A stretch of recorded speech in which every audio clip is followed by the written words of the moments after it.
If you appreciate our content, please click the thumbs up button and subscribe to our channel.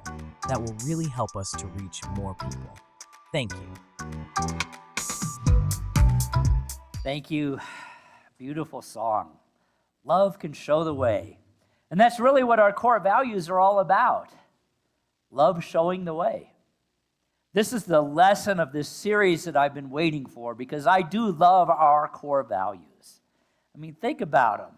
Christ-centered, loving, inclusive, joyous, uplifting, open-minded, and fun. How many churches actually have fun as one of their core values?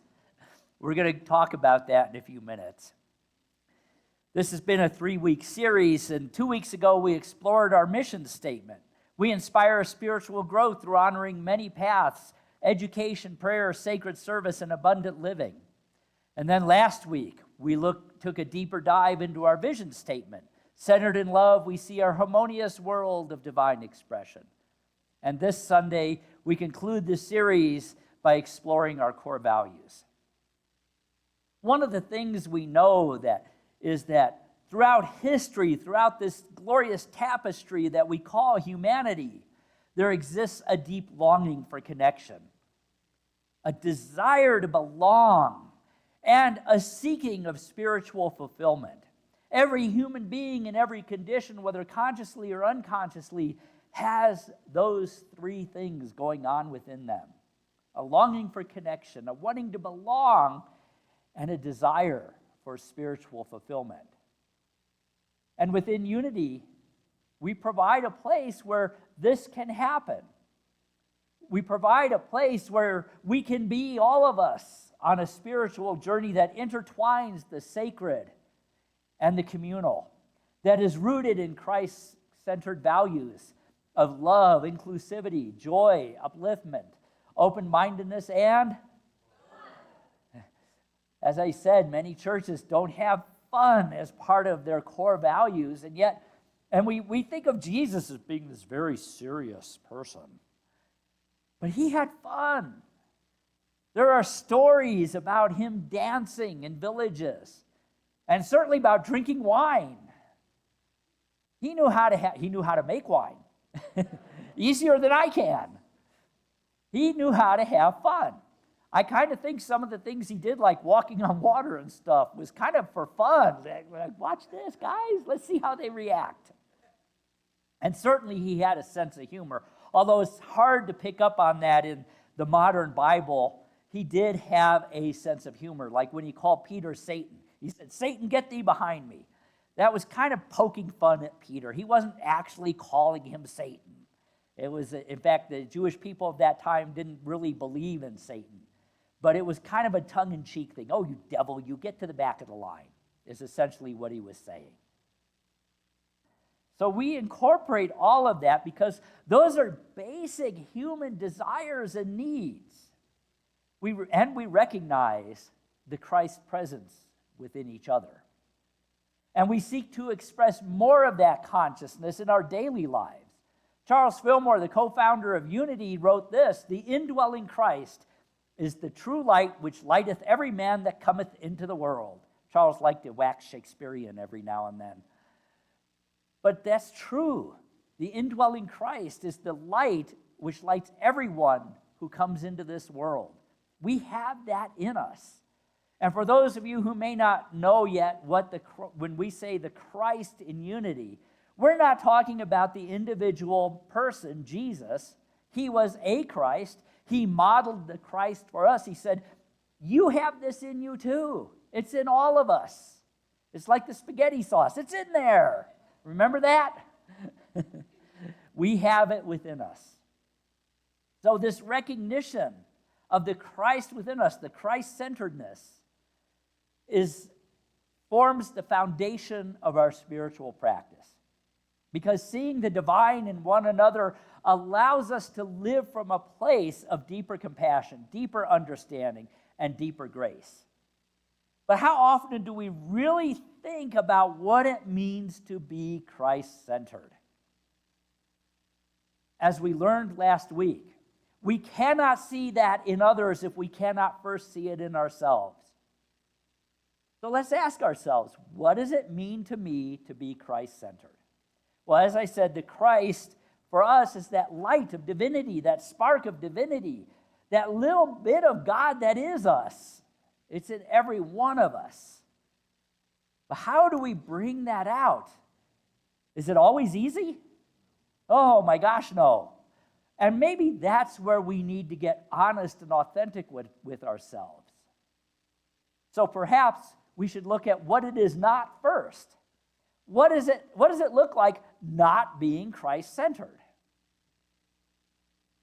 And what does it mean to be Christ-centered?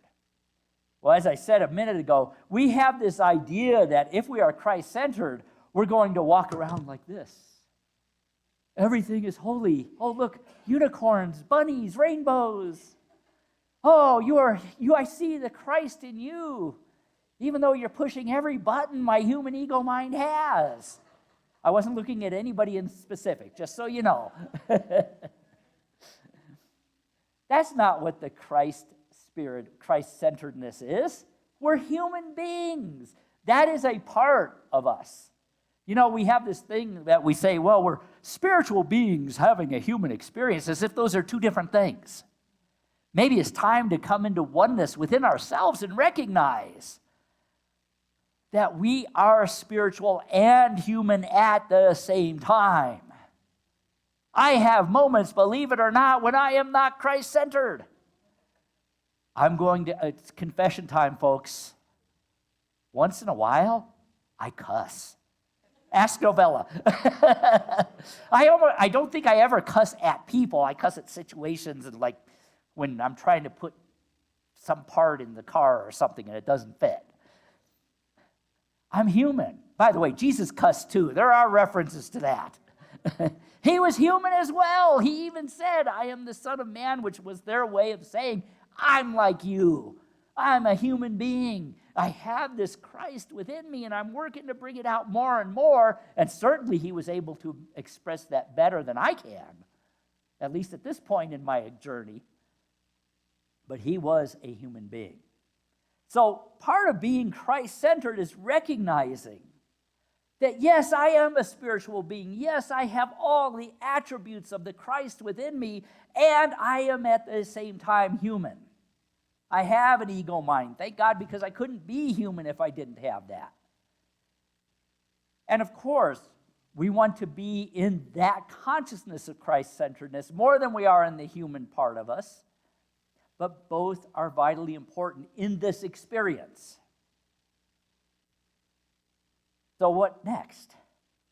How do we begin to really manifest and express more of that Christ-centeredness in our daily lives and experience? Well, the first thing we have to recognize and admit and accept is that there is never a time when we are not Christ-centered. Even when I'm cussing at the house, usually over technology, by the way. There's a reason they call that little thing your mouse puts up on the screen a cursor. There is a reason. But even in those moments, I'm centered in the Christ. I have forgotten it in those moments, though. And we all have that. There is never a time when you are not Christ-centered. There is never a time when somebody out there robbing a bank or doing something horrendous is not Christ-centered. But what happens is in our daily lives and our daily experience, we get caught up in the outer and we forget. And thus we act more from the human consciousness rather than the Christ consciousness. Now the good news about that is we can remember our Christ-centeredness at any moment. And that's what we're really working on developing is our memory. When we have those times when we're frustrated working with our computers or whatever, or when the outer world is getting to us, we can stop and say, wait a minute. I center myself in the Christ center. I find myself in the light. I can remember that I am a Christ becoming. Charles Fillmore wrote in Atom-Smashing Power of the Mind, he was talking about what we do, what happens when we find ourselves in the midst of challenge and what he called the places of darkness.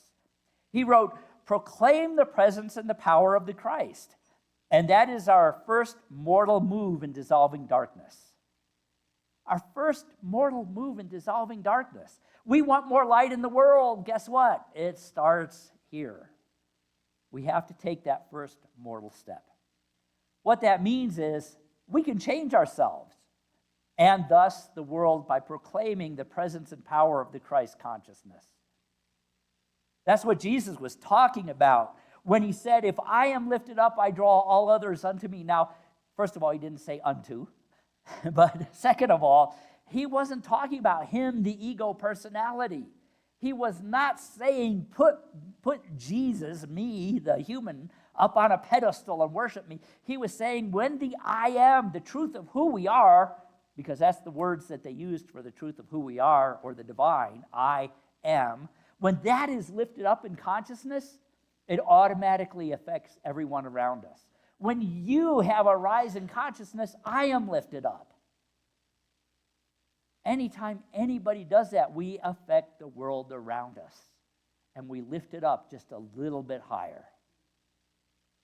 Yeah, we may not know how to fix everything, but by being Christ-centered, we begin the process. And Christ's teachings of love and compassion resonate deeply within us. And that allows us to shape our worldview in a different way. That allows us to look for compassion and be compassionate.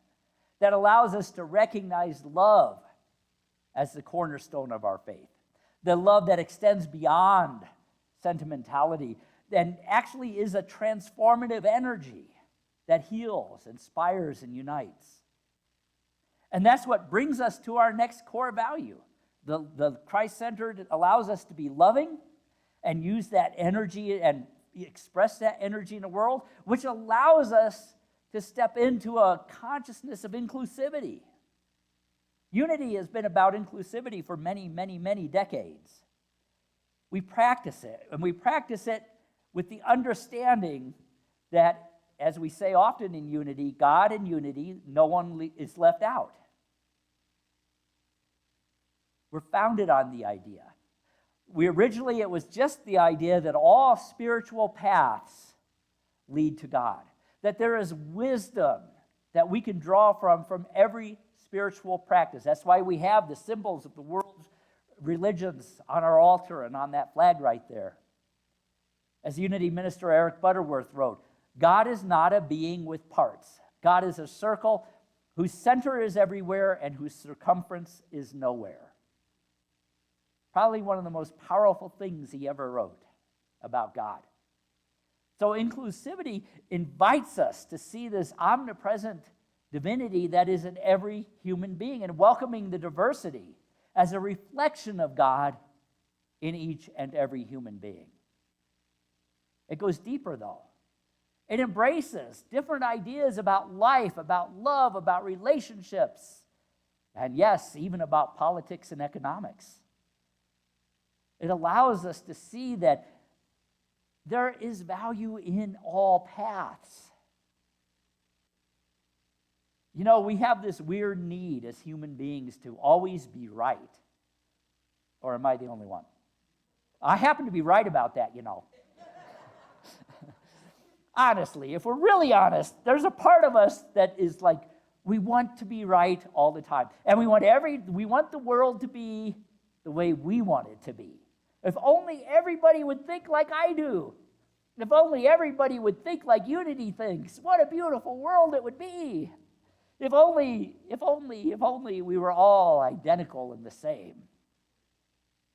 Only my ideas of love and relationship are the right ones. Only my ideas of economics and politics are the right one. Only my way of life is the right way of life.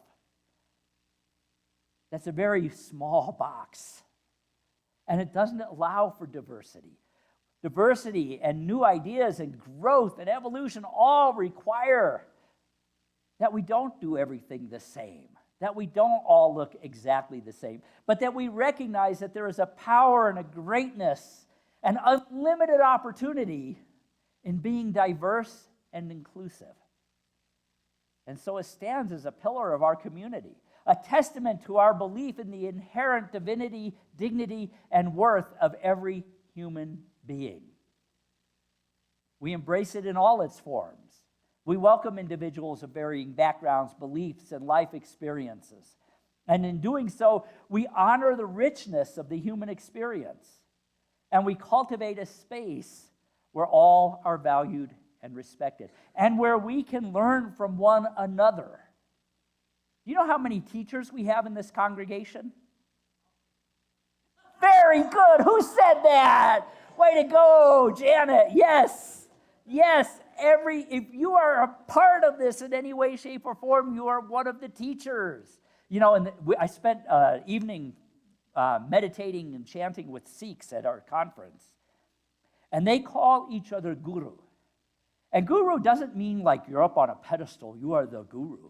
Guru to them means everyone, because everyone is on the path. Everyone, whether they're consciously doing it or not, is learning and growing from each other. So we are all gurus to one another. That allows us to be joy-filled, which is our next core value, joyous. We really strive in unity to make sure that joy permeates our gatherings and our activities. We reflect a celebration of life and of faith that is rooted in the assurance that God's nature is goodness and love. Nothing else, nothing less.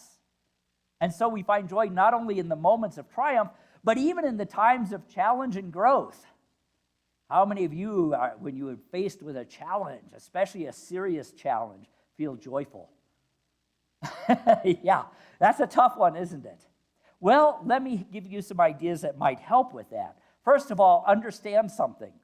If you're not having challenges, you're not growing. What's the point if you don't have challenges? So rejoice. Oh boy, yeah, I can see the joy there. Gordon has lost it. But seriously, how would you grow if you didn't have challenges? If we didn't have opportunities to sharpen our tools and our consciousness on the cutting edge of what we experience in life? Oh, I know we would all love a life without challenges on the human level, but I do believe it would be very dull and very pointless. Where we misunderstand joy is that we confuse joy with happiness. Happiness comes out of joy. Joy does not come out of happiness all the time, though, because happiness too often is based on outer circumstances, whereas joy is a state of being that transcends those outer circumstances. There can be times when I am not feeling happy, but down under that, I still am joyful. I am joyful because guess what? Here I am in the midst of this challenge. I'm in it. It didn't bowl me over. It didn't end me. It didn't, it didn't defeat me. I'm here. I have no idea what to do. I'm really not liking this, but I am joyful. I may not be happy, but I am joyful. And so we can always be joy. Mary Kupferle, a Unity minister years ago, wrote this: joy is a natural state of being. It is not dependent on what occurred 10 years ago, a month ago, yesterday, or even last night. Joy belongs to you whether you know it or not. Think about that. Joy belongs to you whether you know it or not. It is yours now to discover, to use, to exercise, and to bring into expression. May Rowland added this to that, what she wrote. When we touch that inner spring of joy, we feel the strength of it, constantly sustaining us no matter what may be going on around us. That's joy, and that is different from happiness. One of the ways we really can tap into that, which this community is wonderful at, is through service. Scientists, sociologists, psychiatrists have all said that's one of the top ways to find joy is in serving others, because it gets us out of our head.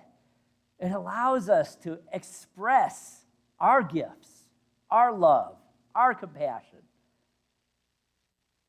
I got curious, which I often do with words, and I looked up the Sanskrit word that was the root of joy, and it was mudde. And it meant delighting in others' well-being. delighting in others' well-being. That was the original meaning of the word. Charles Lely, another Unity author, wrote, "Perhaps life is not meant to be a continuous bowl of cherries, but rather an opportunity for developing our roots, our foundation, for higher responsibilities with their concomitant capacity for greater joy." You don't have to be able to say that real well. It is joy that transcends circumstance, lifting our spirits, nurturing our souls. And as we center our hearts in love, we discover joy. We discover a deep, abiding joy that transcends the fleeting moments of happiness. And so we emphasize in Unity, joy is a spiritual practice, a conscious decision to align ourselves with the divine flow. Myrtle Fillmore, a co-founder of Unity, wrote, "We can walk in the joy of knowing that God is in charge no matter what appearances may suggest." Ever look around and go, "I don't think God's in charge of this"? That principle that God is always behind anything. It's coming through our human filters. So it may not always look like God is there, but God is. Our job, and it's easy when we are in a place of joy, is to look in all of that mess and go, "Oh, there's God."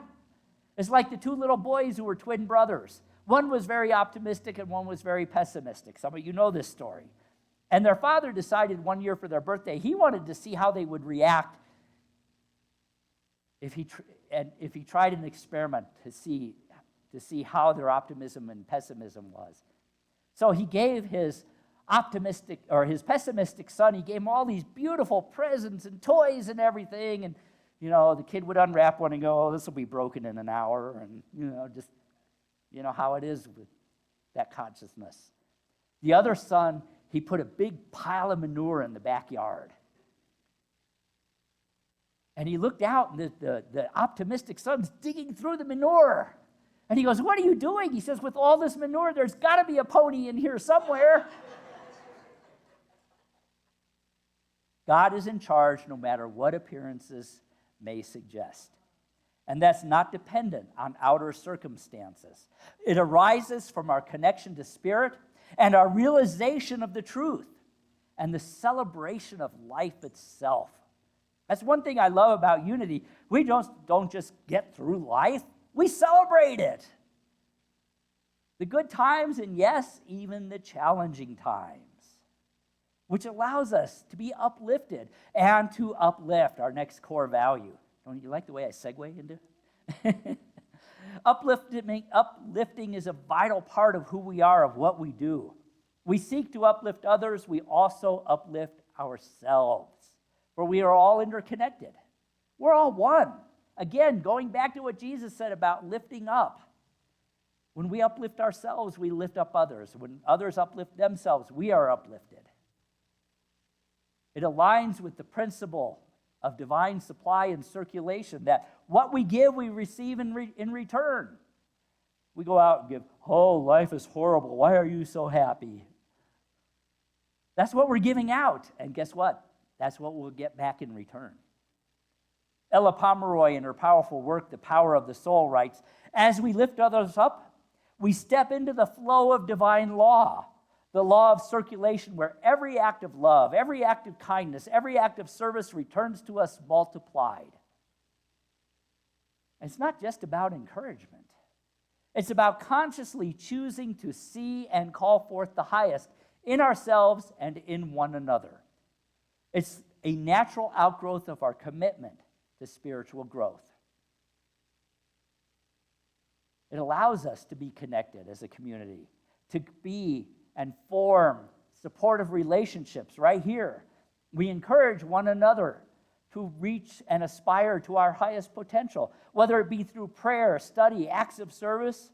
We empower each other to contribute, to receive, and to grow, which allows us then to be open-minded. When we're in these consciousness, each one builds on the one before it. We can be open-minded. That's spiritual freedom. Open-mindedness characterizes our approach to life and to our faith. We recognize that spiritual truths are diverse and multifaceted. which invites exploration and dialogue. I love it when I hear different ideas from different spiritual paths and different experiences. In our pursuit of understanding, we can then remain receptive to new perspectives, new insights, which enriches us. We value open-mindedness, understanding that spiritual growth comes through freedom of thought. One of the things that we do not do is tell you what to think. We teach how to think. If you look on our website, it says, you go to that page that says About Us. We do not tell you what to think. We teach you how to think, which is really what Jesus was doing. If you get beyond all the dogma and misinterpretations and everything in the modern Bible and get really to the core of what he was saying, this is working for me. Try it. He didn't say, you have to do this. Think about the 10 Commandments. Those were thou shalt not. And Jesus came and said, no, love God, love one another, love yourself. He gave a framework. He didn't tell people what to think. He taught them how to think. He encouraged exploration, questioning, and inquiry. Charles Fillmore emphasized this when he said, we must ever be on the alert for new truths, new ideas, new methods, and be willing to experiment with them. Charles experimented with all kinds of different things over his 94 years. Some he said, nah, that doesn't work for me, and he let it go. But he looked at it. He inquired. And as we expand our consciousness then, we continue to evolve on our spiritual path, and we realize life can be fun. Life can be fun. There is a divine playfulness in life, and fun is important. In 2 weeks, we're actually going to have some fun next week too. It's not going to be all sad, don't worry. And then the following week is the Sunday before Halloween, and we're going to do the metaphysics of Star Trek. And yes, you can come in your Star Trek costumes. I know some of you got them. I have one. So we can have fun. We encourage fun. We are created as joyous, playful beings, and reclaiming that enhances our spiritual and everyday lives. You know, often as adults, we lose touch with that. Life is serious. But in unity, we understand that life is meant to be lived with joy and delight. In the words of Martha Smock, life is for loving, living, and laughing, and expressing the divine joy that is within us. Fun is a divine gift, reminding us not to take life too seriously. Embrace the joy that comes from simply being. That fosters a sense of camaraderie between us. It builds our unity community. It allows us to be lighthearted. And through joy, we forge bonds of friendship and strengthen our sense of unity. It is in joy that we find moments of renewal and inspiration. And those moments fortify us for the challenges that do come to us every now and again. When we're living from that place of joy and we recognize life is fun, challenges take on a whole different meaning. Somebody not too long ago said when something happens that was not in their plans, they don't go, oh no, I got to change my plans. They go, plot twist. It's a plot twist. And we get to run with it and have fun with it. So in conclusion, as we embody our values, being Christ-centered, inclusive, joyous, uplifting, open-minded, and fun, we claim our divine inheritance. As Charles Fillmore said, we are children of the Most High and should therefore claim our divine inheritance and practice it. Not enough to just claim it, practice it, live it. Our inheritance is an abundance of good, an abundance of spiritual gifts that's waiting to be realized within us and through us and as us. And it is only when we can discover these qualities within ourselves that we can inspire and empower others to find it within themselves. We become a beacon of light in the world, reflecting the truth of the Christ nature that is everybody's nature, and the boundless potential of each and every human being. So relax, have fun, and be joyful. Namaste.